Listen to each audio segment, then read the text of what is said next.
All right, let's dive right into one of the most foundational stories you'll ever hear. It's all about this perfect place, one single rule, and, well, a chain reaction of choices that completely changed everything. So, have you ever thought about that? What's the real cost when we pass the blame? We're going to tackle that question using the classic story of Adam and Eve. But we're not just going to treat it as some old text, we're looking at it as this incredibly powerful, timeless lesson on what happens when you don't take responsibility. Okay, so before we get to the chaos, you gotta understand the setup. It's like setting up a line of dominoes. The first one is standing there, perfectly still, in this absolutely perfect world. That's our starting point. And the setup? Man, it couldn't have been simpler. You've got this amazing garden, a great job taking care of it, and just one rule. That's it. The instructions were totally clear, so everyone knew exactly what was expected from day one. And you got to notice how clear this is. This isn't some wishy-washy suggestion, right? It is a direct command. Do not do this, because if you do, this will happen. Super severe consequence, spelled out perfectly. There's no gray area here at all. All right, so you have this perfect setup, this one clear rule. What happens when someone or something comes along and challenges it? This, right here, is the moment that first domino starts to wobble. And here we go. A new voice enters the story. And it's not just some random animal, you know? The text goes out of its way to tell us this serpent is shrewd. And what does this shrewd voice do? It immediately starts planting seeds of doubt, just chipping away at that one simple rule. And boom, there it is, the central conflict, laid out plain as day. You've got God's warning on one side and the serpent's total contradiction on the other. It's a showdown. A choice has to be made. Who are you going to believe? Now this is super important. This wasn't just some accident or an oops moment. The text actually walks us through her thought process. She's looking at the fruit thinking, well, it looks good to eat, it's beautiful, and hey, it could make me wise. She's weighing the pros. This was a thought-out, deliberate choice. And just look at the words used here. She took.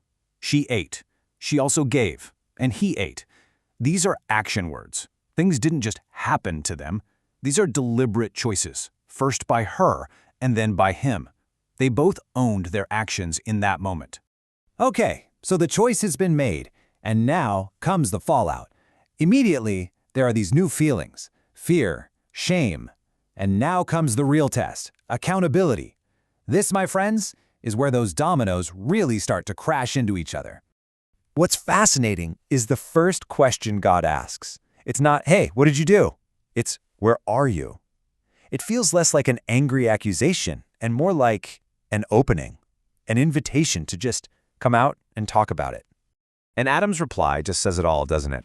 He starts with fear, this brand new feeling that's a direct result of what he did. And notice, his first instinct isn't, I messed up, it's to justify why he's hiding. He's already running from responsibility. So now the question gets super direct. No more beating around the bush. Did you eat from the tree I told you not to eat from? This is it, the moment of truth. Here's your chance, just own it. And there it is, the first blame domino falls. And listen to how he does it. He doesn't just say, the woman gave it to me. He says, the woman whom you gave me. Wow. So in one sentence, he blames Eve, and he even throws a little shade back at God, like, this is kind of your fault too for giving her to me. Unbelievable. And the buck just keeps on passing. Now it's the woman's turn. Does she own it? Nope. She points right at the serpent. The serpent tricked me. And just like that, the blame game is complete. Not a single person is willing to just say, you know what? I did it. I made a mistake. So, since nobody wants to take responsibility, the consequences have to land somewhere. They aren't avoidable anymore.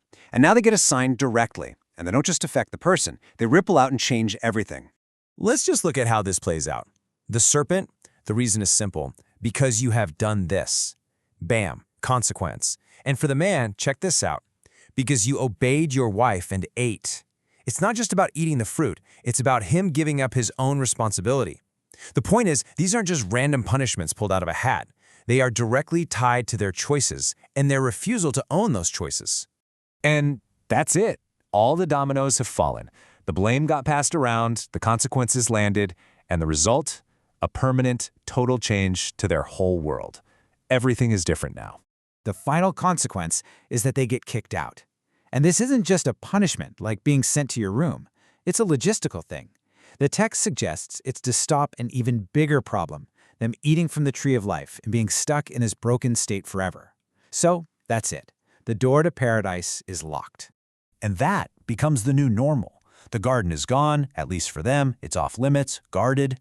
And this whole situation, this new, hard reality, is a direct result of that one initial choice followed by that cascade of everyone pointing fingers. Which leaves us with this huge question, right? Think about it. The story seems just as focused on the blame game as it is on the actual rule breaking. It kind of makes you wonder if failing to own up to the mistake was just as bad, if not worse, than the mistake itself.